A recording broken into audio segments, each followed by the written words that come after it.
Hi everyone, and welcome to, I guess this will be part 2 of my life update video. And I'm just here in the woods on the trails that I've cut up behind the house today. And it's really nice up in here now. The bugs have gone.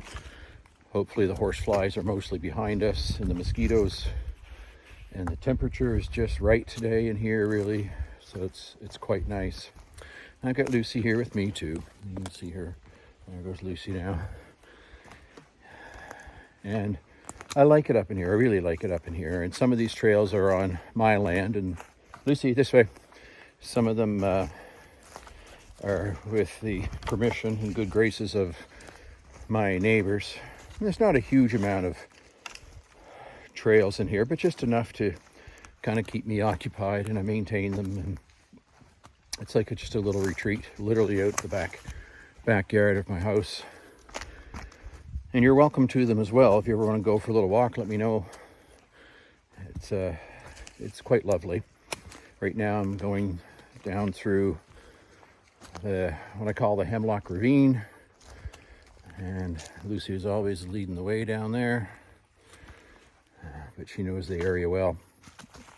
Yeah, so I guess just as a follow-up to my last video, first off, I want to thank everyone that watched the video and commented either on YouTube, or the many comments on the Facebook link to it, or the many of you that messaged me privately too.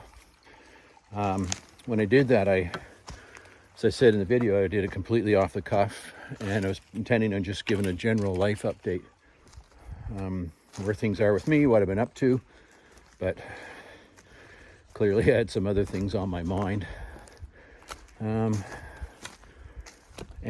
apparently it meant something to a lot of you too, so thank you. So continue on from that, I guess. Yeah, so if you watch that video, or you know a little bit of my story, you know how I got to where I am now. That I've sold the farmhouse and farm property and the business that Lori and I, mainly Lori, had built up. It stays in the family. I think that was important, and that was the one wish that Lori had as well, was to keep it as much as possible in the family. And I think that it's important. So I purchased a new home, and this is near the end of August now. So end of August will be 1 full year. He found a stick, Lucy, to play with. She loves her sticks. Oh, I'm getting a drink down there in the brook. And it's been 1 full year since I've moved in here. And just 5 minutes, really, 5-minute drive outside of Canning. And on a road along the base of the mountain. There's the old well there. And really, really happy here. It's quiet, peaceful, but it's also still convenient. And been working on odds and ends with the with the house or the yard outside, getting some help with that.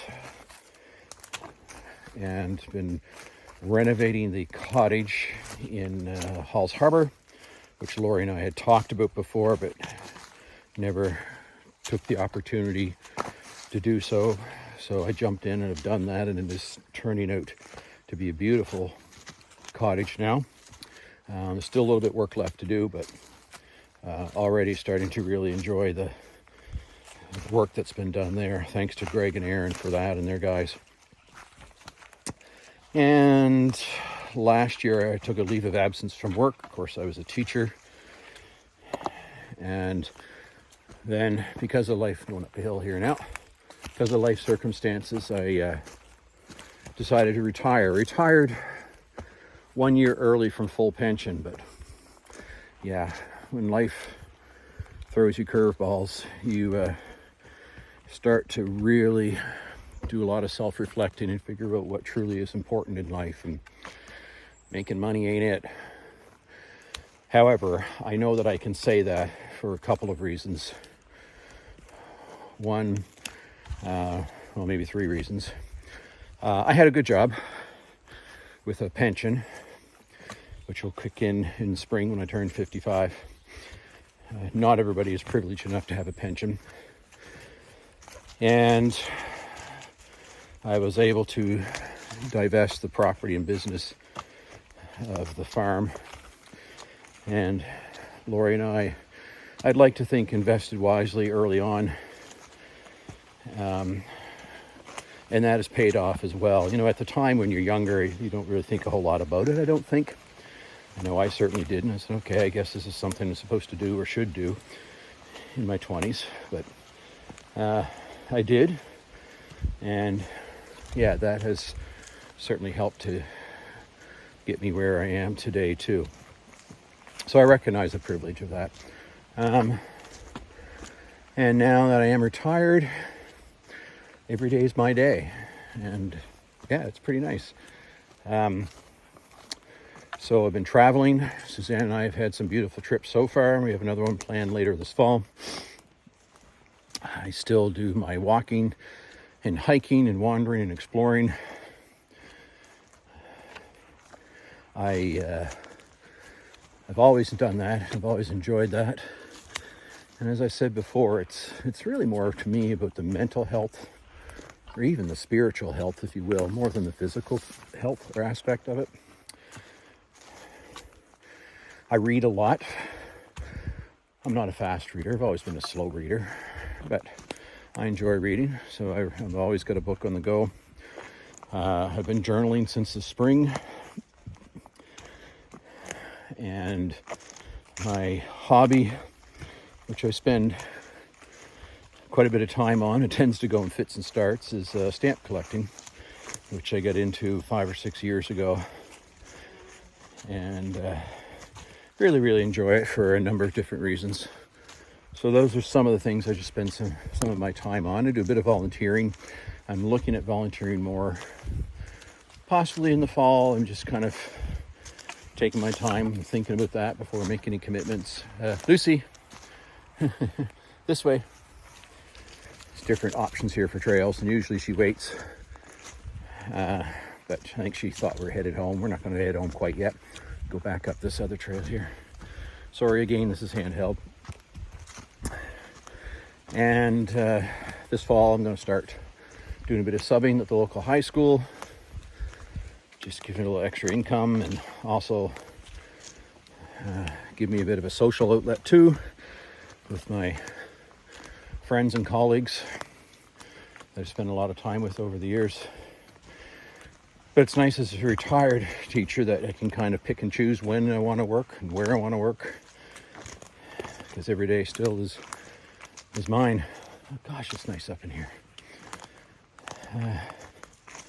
Yeah, so that's kind of where I am now in life.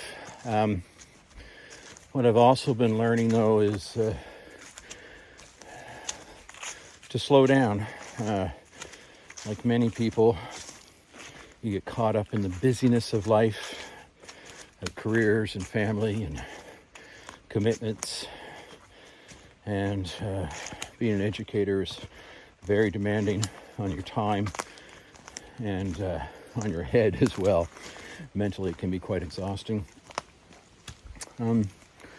Yeah, so since then, over the last, I would say probably the last 8 months or so, since I've been able to get the estate settled and get some other things worked out. I'm still dealing with a little bit of that, but things are looking pretty good.